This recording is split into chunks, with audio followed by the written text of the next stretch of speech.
안녕. 오늘도 재미있는 성경 이야기 들려줄게. 2권 4편 둘째 이야기. 이스라엘의 생활 법규. 하나님께서는 시내산에서 이스라엘 백성들에게 십계명을 말씀하신 후에 그들이 서로 화평하게 살 수 있도록 여러 가지 다른 법을 주셨어요.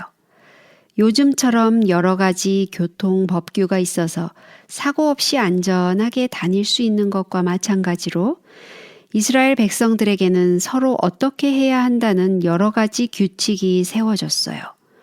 물론 모든 나라와 모든 사람에게 변함없이 해당되는 십계명과는 달라서 이스라엘의 이 생활 법규는 오늘날 대부분 시대에 뒤떨어진 것이 되고 말았어요. 그렇지만 그때에는 아주 중요한 것이었어요. 왜냐하면 그들은 너무나 오랫동안 노예 생활을 했었기 때문에 어떻게 자유를 누리며 살아야 할지를 몰랐었거든요. 심지어 어떤 사람들은 노예 생활이 더 좋은 줄로 믿고 있었어요. 그들은 무엇이 더 좋은 것인 줄을 모르고 있었던 거예요.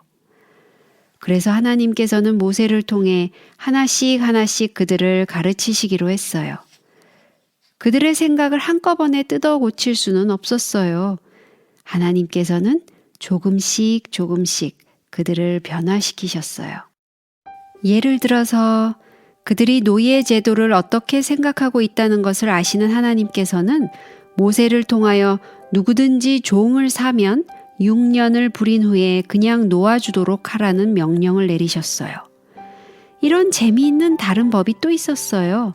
만일 두 사람이 싸우다가 한 사람이 주먹이나 돌로 다른 사람을 쳐서 자리에 눕게 했으면 그 사람이 다 나을 때까지 손해본 것을 갚아야만 했어요. 정말 공정한 법이었어요. 물론 그것 때문에 싸움도 많이 줄게 되었답니다. 또 만약에 구덩이를 파고 덮지 않아서 다른 사람의 소나 나귀가 빠져 죽으면 구덩이를 판 사람이 죽은 짐승의 값을 물어주어야 했어요. 이것도 정말 공정한 법이었어요. 여러분도 그렇게 생각하지 않아요? 만일 소나 양을 놓아서 이웃 사람의 밭에서 먹게 하면 그는 자기 밭에 제일 좋은 것을 그 이웃 사람에게 주어야 했어요.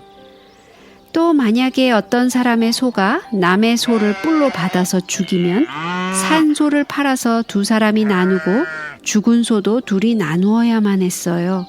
그래야 양쪽이 다 불만이 없을 거예요. 모세는 또한 그들에게 결코 뇌물을 받지 말라고 말했어요. 뇌물을 받으면 거짓말을 하게 된다고 그는 말했어요. 이게 얼마나 옳은 말이에요? 또 너는 이방 나그네를 압제하지 말라는 법은 정말 훌륭한 법이었어요. 그 이유는 바로 이것이었어요. 이는 너희가 애굽 땅에서 나그네 되었은즉 나그네의 정경을 아느니라. 모세는 매일같이 이러한 교훈을 백성들에게 가르치려고 애를 썼어요. 백성들도 물론 많은 질문을 하게 되었어요. 어떤 사람들은 그에게 와서 이럴 때는 어떻게 해야 하지요? 하고 물어보았어요. 모세는 천부장과 백부장, 50부장, 10부장들을 통해서 백성들의 질문에 답을 해주며 그들에게 바른 길을 보여주기 위하여 힘을 썼어요. 물론 모세가 그렇게 하는 것을 모두 좋아하지는 않았을 거예요. 어떤 사람들은 전에 하던 대로 하는 것을 더 좋아했을 거예요.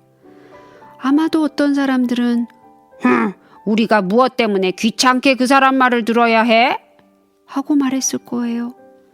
그러나 지도자들은 있는 힘을 다하여 이 새로운 생활 법규를 따르도록 그들을 지도했어요. 백성들도 점차로 그것을 이해하고 그 법을 따르는 것이 더 좋은 것임을 알게 되었어요.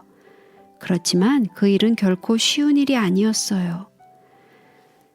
그러던 어느 날 모세는 지도자들을 한데 모으고 하나님께서 그에게 여호수아를 데리고 다시 산에 오르도록 명령하셨다고 말했어요. 그는 이렇게 말했어요. 너희는 여기서 우리가 너희에게로 돌아오기까지 기다리라. 아론과 훌이 너희와 함께 하리니 무릇 일이 있는 자는 그들에게로 나아갈지니라. 그래서 모세와 여호수아가 지도자들과 헤어져서 손을 흔들며 천천히 시내산 꼭대기로 올라가는 동안 아론과 훌이 남아서 장막을 책임지게 되었어요. 여호와의 영광이 시내산 위에 머무르고 여호와의 영광이 이스라엘 자손의 눈에 맹렬한 불같이 보였고 모세는 구름 속으로 들어가서 산 위에 올랐으며 모세와 여호수아의 모습이 보이지 않게 되자 아론과 다른 지도자들은 그가 언제나 돌아오고 또 거기서 무슨 일을 하려나 하고 걱정하면서 장막으로 돌아왔어요. 모세는 돌아오겠다고 말했어요. 그렇지만 정말 돌아올까요? 어떻게 저 맹렬한 불길 속에서 사람이 살아남을 수 있겠어요? 만약에 그가 돌아오지 않는다면 어떡하지요? 이 모든 백성들은 어떻게 해요? 그가 없으면 이 사람들이 어떻게 가나안까지 갈 수 있단 말이에요?